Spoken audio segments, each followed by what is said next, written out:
ممكن تديني ترنج لابني ب 50 جنيه؟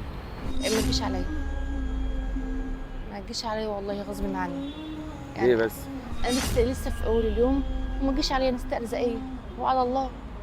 يعني الترنج عندي هنا بيبدأ من 450 500 جنيه. فانا لو كان ربنا يميسرها معايا والله العظيم كنت قلت لك مجانا من يعني غير ما حاجه. ينفعش يعني ب 50 جنيه؟ صعب عليا قوي. تصدق بالله لا اله الا الله. انا اكتر من 10 ايام انا ما نزلت شغل. نزلت الشغل ليه بقى؟ والله ما نزلت. صلى على النبي. عليه الصلاه والسلام. انا بجيب من تاجر، اه. فانا كان عليا مبلغ ما كنتش هعرف اجيب بضاعه منه تانية الا ما اسدده الاولاني. تمام.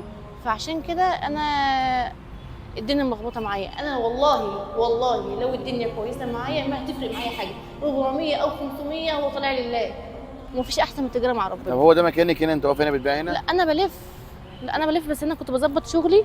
اه. كنت مع زبونه